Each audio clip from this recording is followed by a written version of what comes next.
ಸಚಿವ Rajanna honey trap ಪ್ರಕರಣದ ಆರೋಪವನ್ನು ಮಾಡಿ ನಂತರ ಅದಕ್ಕೆ ಸರಿಯಾಗಿ ದೂರನ್ನು ಕೊಡದೆ ಒಂದು ಮನವಿ ಪತ್ರವನ್ನು ಕೊಟ್ಟು ಅದರ ಮೂಲಕವಾಗಿಯೇ ಪ್ರಾಥಮಿಕ ತನಿಖೆಯನ್ನು ಮಾಡಿಸ್ತಾ ಕೂತಿದ್ದಾರೆ.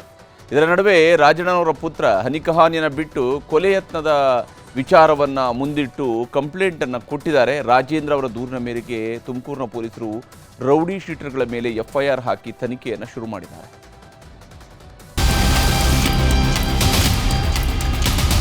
ನಾನು ಒಂದು ಲಿಖಿತ ಕಂಪ್ಲೇಂಟ್ ಅನ್ನು ಕೊಡ್ತೀನಿ, ಅವರು ತನಿಖೆ ಮಾಡಿಸಬೇಕು.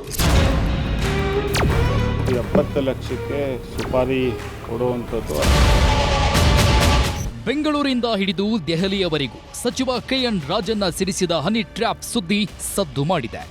ಈಗಲೂ ಮಾಡ್ತಾನೇ ಇದೆ.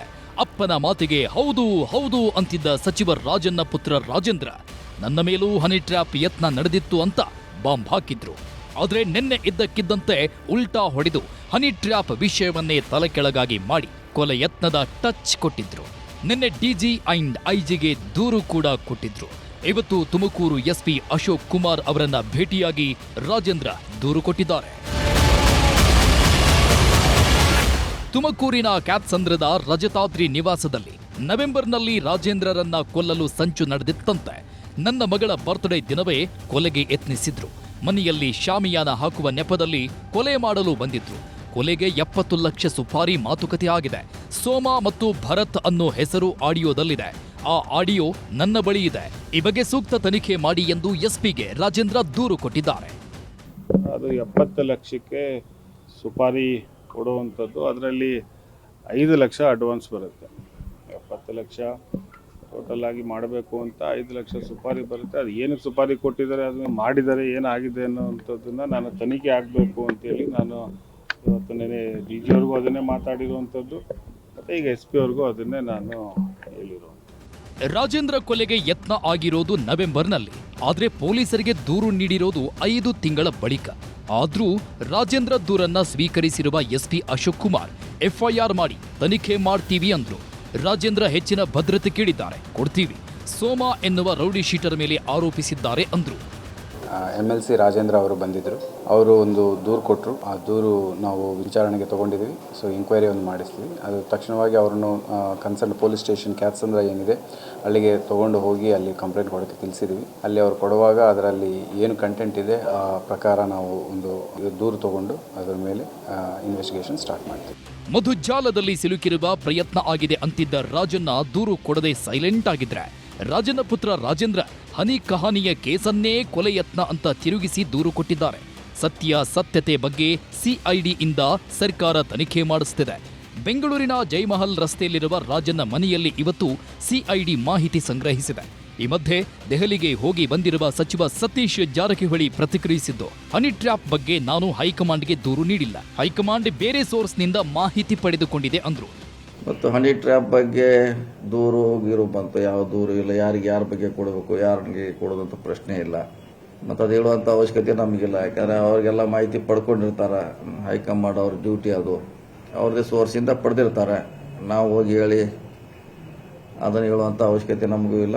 ಅವ್ರು ಕೇಳ್ತಾರೆ. ಇನ್ನು ಸಚಿವರ ಮೇಲಿನ ಹನಿ ಟ್ರ್ಯಾಪ್ ಪ್ರಕರಣ ಸಂಬಂಧ ಗೃಹ ಸಚಿವರಿಗೆ ಸಾಮಾಜಿಕ ಹೋರಾಟಗಾರ ಭೀಮಪ್ಪ ಗಡಾದ್ ದೂರು ನೀಡಿದ್ದಾರೆ.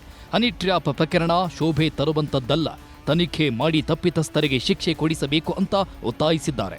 ಒಟ್ನಲ್ಲಿ ಅಪ್ಪ ಮಗನ ಹನಿ ಟ್ರ್ಯಾಪ್ ಕೊಲೆ ಸುಪಾರಿ ಆರೋಪ ಏನಾಗುತ್ತೋ ಕಾದು ನೋಡಬೇಕು. Bureau report, news 18.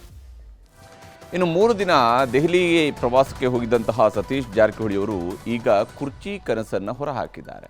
ಇನ್ನೊಂದು ಕಡೆಯಲ್ಲಿ ದೆಹಲಿಯಲ್ಲಿರುವಂತಹ ಉಪಮುಖ್ಯಮಂತ್ರಿ DK ಶಿವಕುಮಾರ್ ಅವರು ಪಕ್ಷ ನಿಷ್ಠೆಯ ಬಗ್ಗೆ ಮಾತನಾಡಿ ಎದುರಾಳಿಗಳಿಗೆ ಕೂಡ ಉತ್ತರವನ್ನು ಕೊಟ್ಟಿದ್ದಾರೆ. ರಾಜ್ಯ ಕಾಂಗ್ರೆಸ್ ಪಕ್ಷದಲ್ಲಿ ಸಿದ್ದರಾಮಯ್ಯ ಸರ್ಕಾರದಲ್ಲಿ ಹನಿ ಟ್ರ್ಯಾಪ್ ಹಂಗಾಮ ನಡೆಯುತ್ತಿದ್ದಾಗಲೇ ಲೋಕೋಪಯೋಗಿ ಸಚಿವ ಸತೀಶ್ ಜಾರಕಿಹೊಳಿ ದೆಹಲಿಗೆ ಹಾರಿದ್ರು.